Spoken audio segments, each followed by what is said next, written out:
بالله من الشيطان الرجيم بسم الله الرحمن الرحيم ولقد أوحينا إلى موسى أن أسر بعبادي فاضرب لهم طريقا في البحر يبسا لا تخاف دركا ولا تخشى صدقت يا رب العالمين.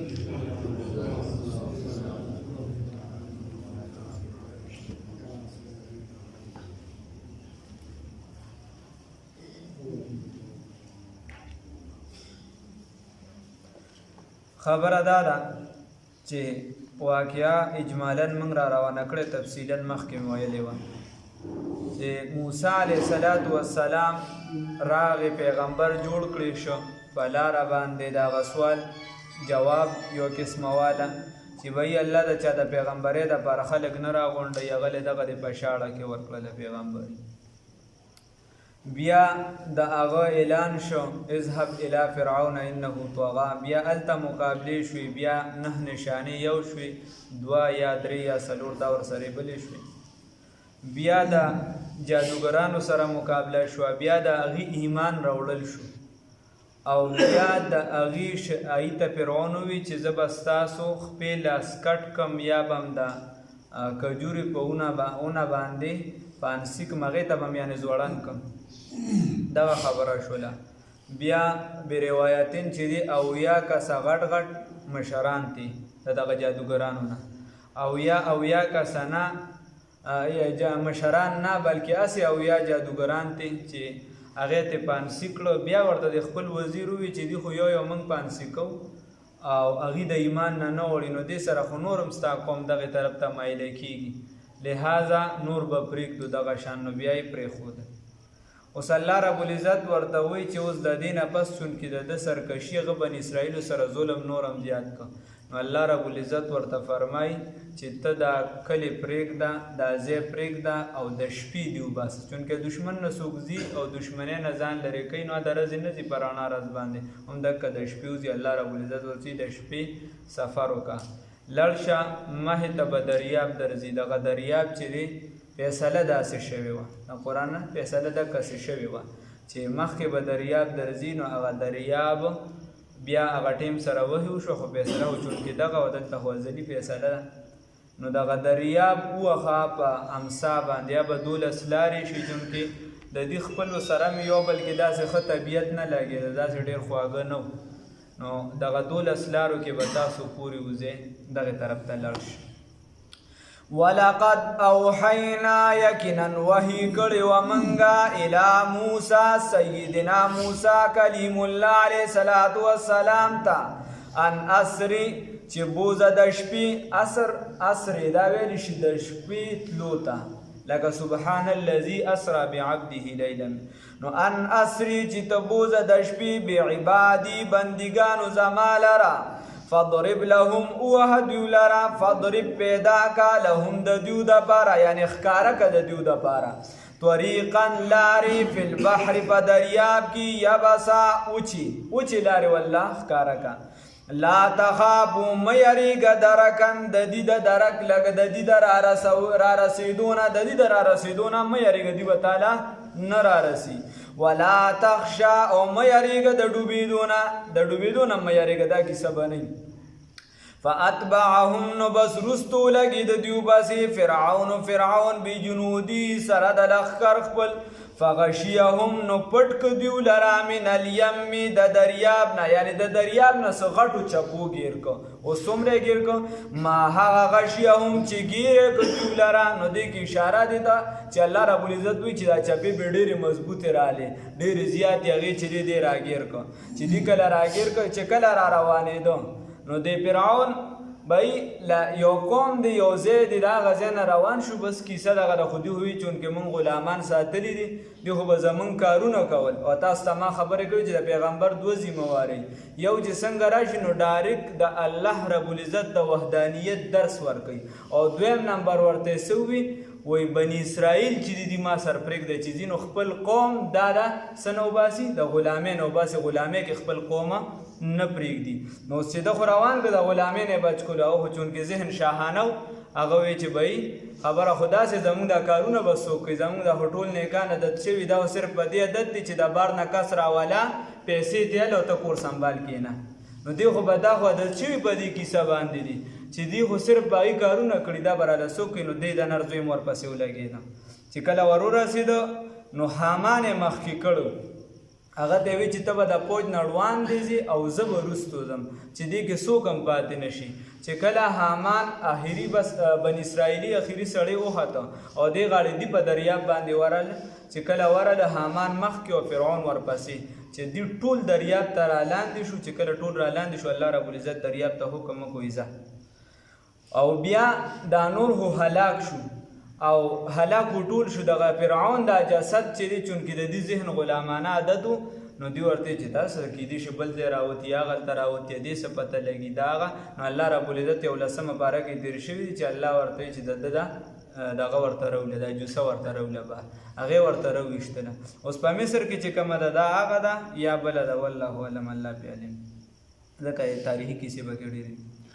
یا بنی اسرائیل وضل فرعون او گمراه کل لار خطا کړه فرعون قومه د قوم خپلنا وما هدا او دې لار سم نه کړو دې هدایت نه کو دې په سم باندې روان نه کړو دې لار خطا کړه په خطا لار روان کړل او دې هدایت نه کو د سمیلا نو بابا د شاه منصور رحمت الله علیه به وی چې اسانه پښتو کې ترجمه دادا چې الله رب العزت وی چې فرعون بلارې کړو د سړیتوب لارې ورته ونه خوله بلارې کړو د سړیتوب لارې ورته ونه خوله یا بنی اسرائیل ای بنی اسرائیل اوس الله رب العزت ورته خپل انعامات ذکر کوي چې ما په تاسو انعامات کړي دي یا بنی اسرائیل ای بنی اسرائیل قد انجیناکم یقینا ما نجات درکړو تاسو ته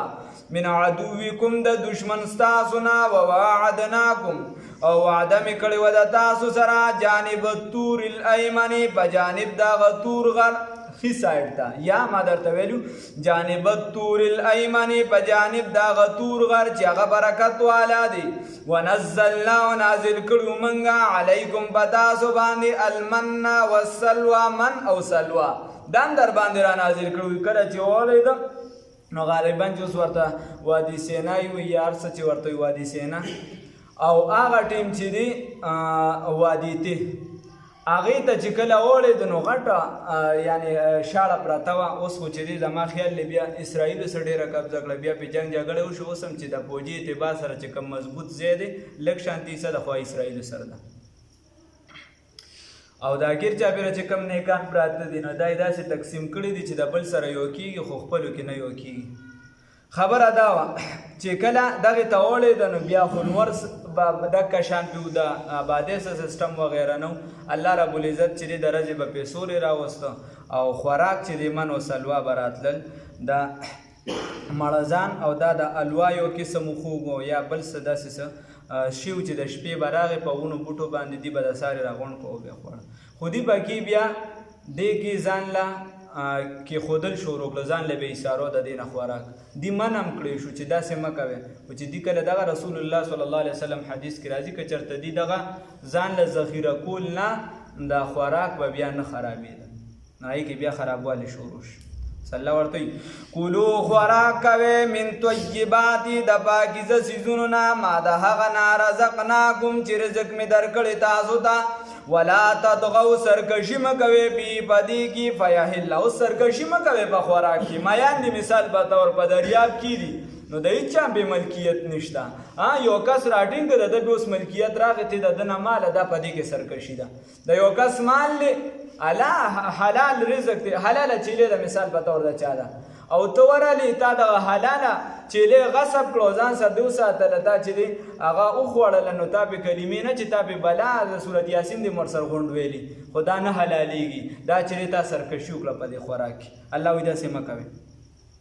ولا تطغوا تاسو سرکشي مه کوئ فیه پدې کې فیحل علیکم ګنې نازل بشي په تاسو باندې غضبي غضب زما ومن یحلل یا دې نه دا مراد راځي چې تاسو ظهیر اندوزي مه کوئ بې ځایه تاسو د مسلمانانو ته د یو څیز ضرورت وي او تاسو هغه ذخیره کې ځان سره سټاک کې وساتئ چې دا څیز ګران شي بیا چې د موږ بار روباسو نو دا ته زیاتې کې الله وایي دا در باندې به زه خپل غضب را نازل کړم. ومن یحلل او په هغه چا چې ومن او هغه څوک یحلل چې نازل شي علیه په هغه باندې غضبي غضب زما فقد هوا نو یقینا دی پریوت حاویه ته حاویه کنده د جهنم ده یا د مراد دا وره چې حاویه ته پریوت یا فقد هوا بس یقینا دی هلاک شو الله دې وساتي. اوس الله وایي که سړی دا سرکشي مرکشي کړي دا ګناهونه کړي او دی بیا زما طرف ته راځي نو زه ورته لار کولاوم که نه الله وایي یا زه ورته بخښنه کوم خو داسې نه چې هلته د 15 جریبه ځمکه اچانه ګیره کړې ده او جومات کې ناستې 1500 تسبیح دې راغشتې وې چې لا اله الا الله خدای تا ته مې توبه ده خدای تا ته مې توبه ده نو الله وایي دا توبه لاړ شه هغه 15 جریبه ځمکه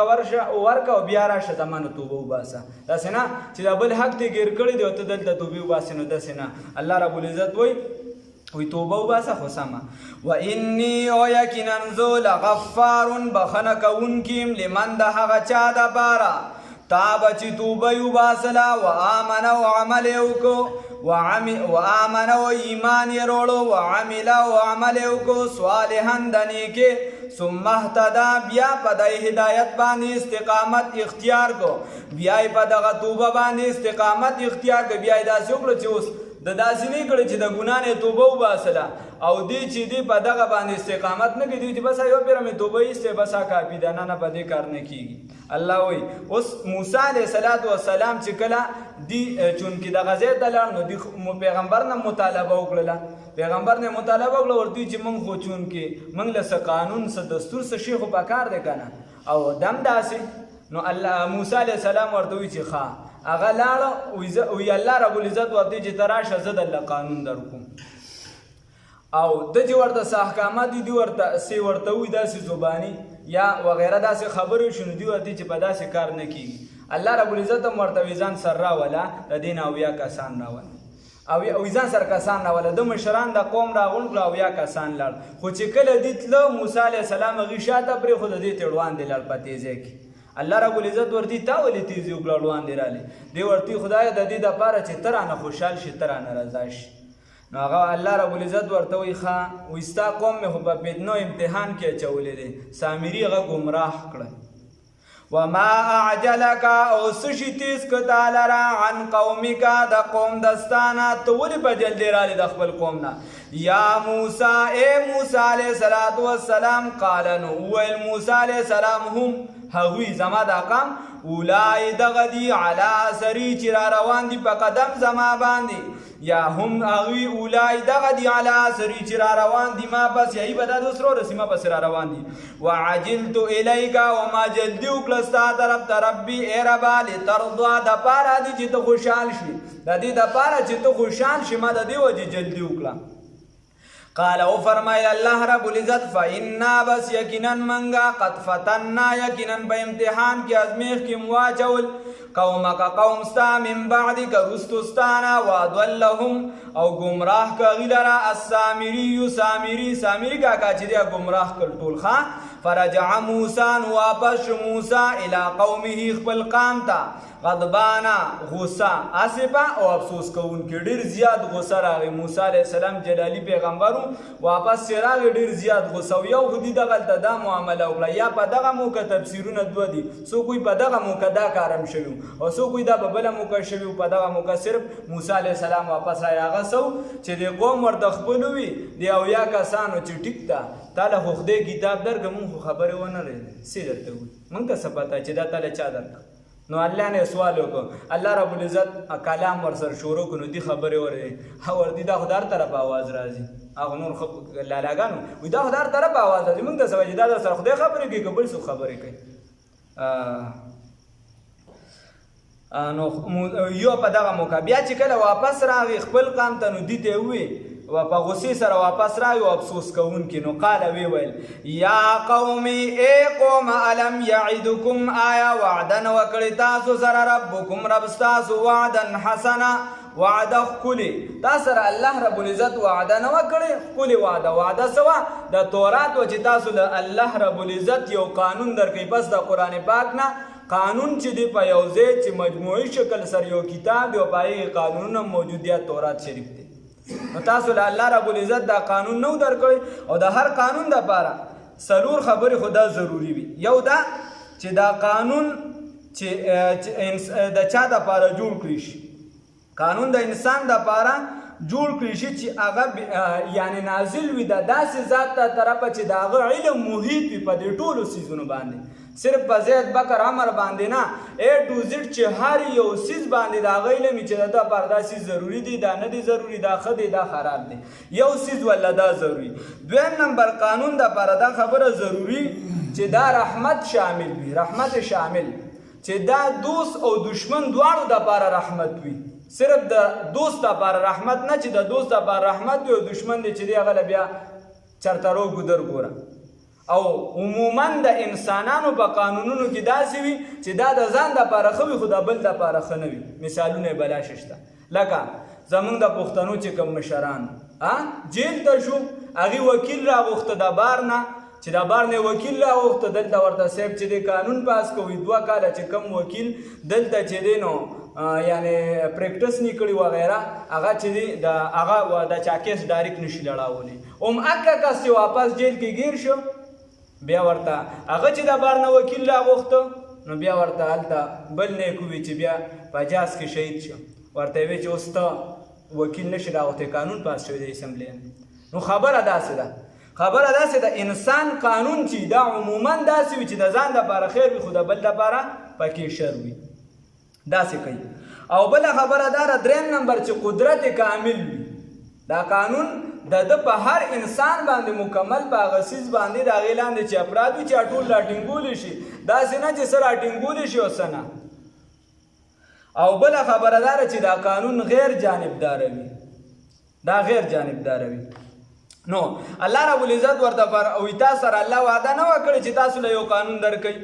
افطال علیکم العهد، آیا دا موده په تاسو اوږده شوه، دا وعده اوږده شوه، ام اردتم یا تاسو اراده وکړله ان یحل چې نازل کی علیکم په تاسو، چې نازل شي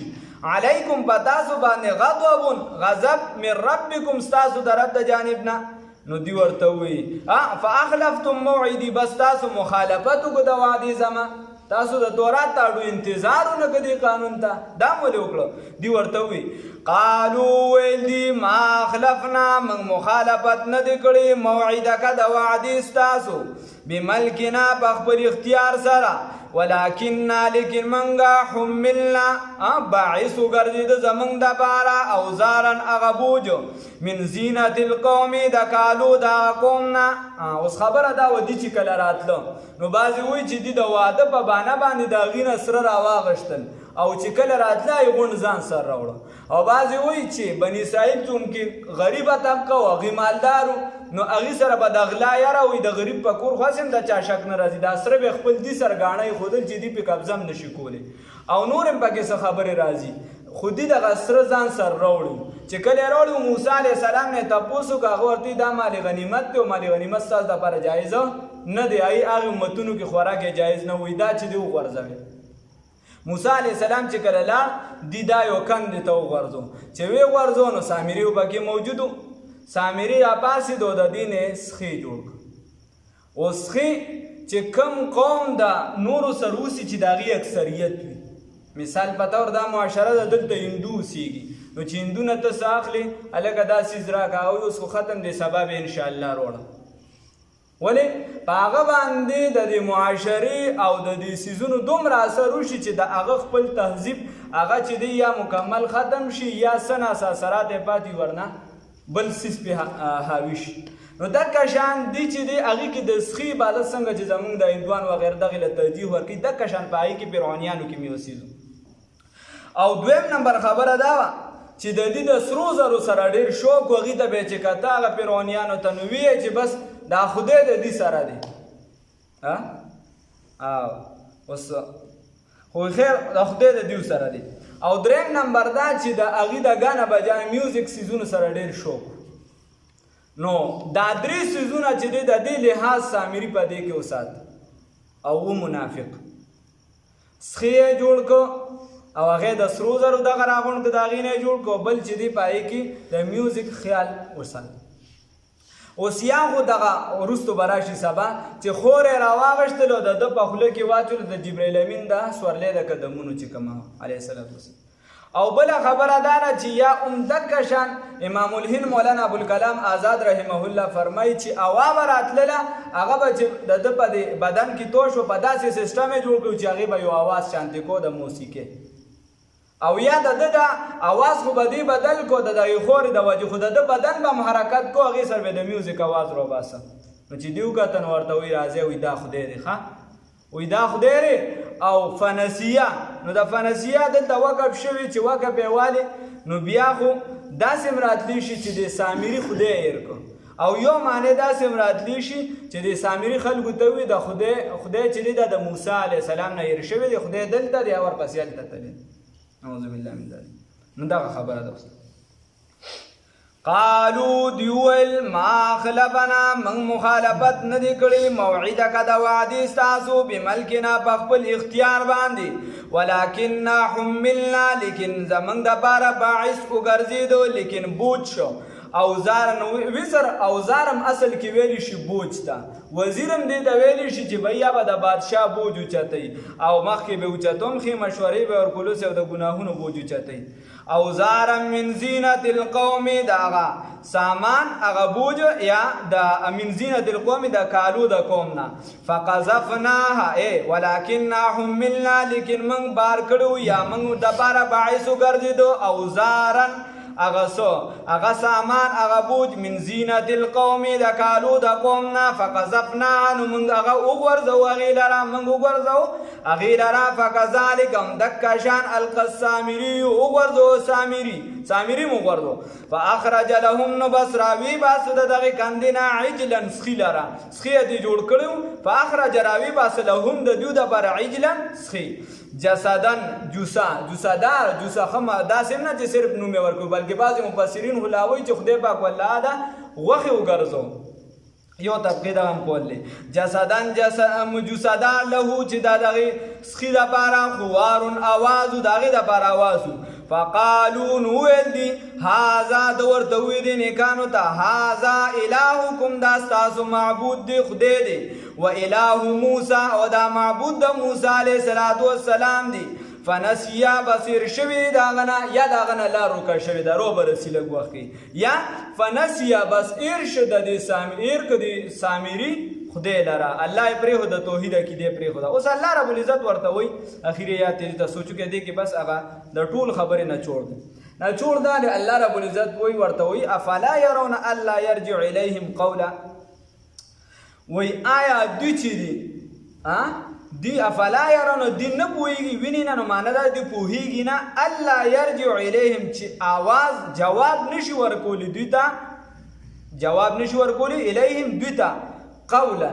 دا خبرې دا خدای خودی له د خبرې جواب نشي ورکولی خو اوازونه کوي ځان له لګیا دی خو که دی ورته څه وي نو دی له جواب نشي ورکولی ولا یملک لهم او مالک نه دی د دوی دپاره د ضرر او د نقصان دا خو ظاهري خدای دی او دی دا اصل کې په دې باندې هغه شی دومره سوارو چې دی ګوره موسی علیه السلام ته وی اجعل لنا الها وي زمونږ دپاره مې یو خدای جوړ کړه څنګه چې ګوره پلانکي کوم چې دی خو ته خدای ورته پروت دی عبادت ورته کوي. نو خبره دا وه مولوي روم رحمت الله علیه فرمایي چې یو کسو وی مولوي صاحب تقریر کې وي چې ته د شپې د خدای نه سوال وکړي نو خدای پاک یې ډایرکټ جواب درکوي او هغه قبلوي. نو کاکا بګۍ چېرته ساده ګولي